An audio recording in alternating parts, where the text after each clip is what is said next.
Wala nang intro, Renz Abando, poster dunk sa kalabang import. Napakataas ng energy ng Ilocano Pride. It's time to shine sa KBL dahil wala si Omari Spellman. May kasama pang foul ang dunk na yan at ang malupit pa mga idol, nag-ala Dikembe Mutombo pa si Renz at tinitigan ng import ng Seoul Samsung Thunders. Abando. Wow! Minsan lang magangas ng ganito si Renz, hindi pa dyan natatapos mga idol dahil dito naman nagbabay pa sa kalaban si Kabayan. Smooth ng galaw na yon. Nagbuhat sa first 8 minutes si Renz Abando para sa anyang KGC, hindi lang sa opensa pati na rin sa depensa. Wala pa kasi isang minuto na magsimula ang laro mga idol, nagtala agad si Renz ng block. Imposible nang makontest yon pero inabot pa rin ni Renz, napayakap tuloy siya sa referee. 21-18. End of first quarter, lamang ng tatlo ang anyang KGC. Bilib na bilib ang mga locals pati na ang mga magagandang Koreana. 8 points for Abando. 이웠습니다. 그리고 득점. 7-minute mark ng second quarter, ibinalik sa laro si Renz Abando at lamang na ang Thunders 27-25. Tinabla ni Abando sa 31 points ang talaan. In transition, Renz mga idol, hang time. Parang malalagutan pa yata ng hininga yung commentator, kakasigaw. 맞습니다. 아반도 올라갑니다. 그리고 득점. 렌즈 아반도.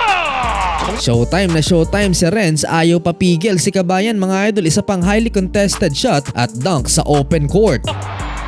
결국은 득점 만들어냅니다. 렌즈 아반도 들어가지 않았습니다. 볼로 한 번 더 길게 아반도 올려놓습니다.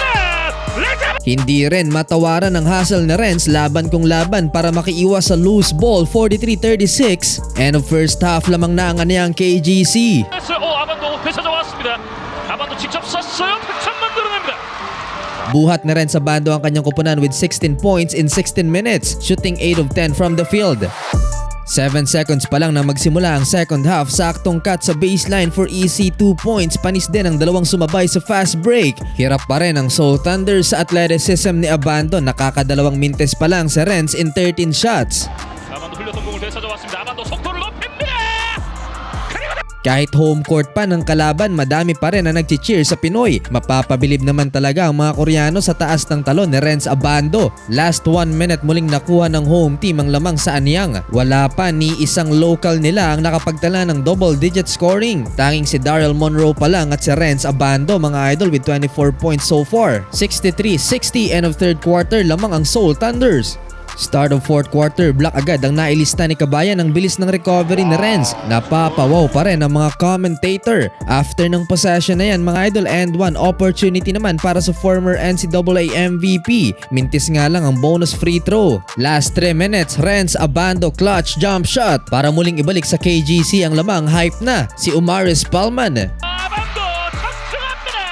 이렇게 다시 리드를 가져가는 Makailang beses pang tumabla lamang ang talaan mga idol. Renz Abando kalawit rebound. Last 1 minute lamang ng isa ang home team. 80-79. Mintes mga idol ang 2-pointer ni Byun Jun Young. Panglamang sana 81-80. Pero sa huli nakaligtas ang home team at natalo nila ang anyang KGC. Nagtala ng game high si Renz Abando mga idol, 28 points in 13 of 17 shooting with 3 rebounds and 2 block shots.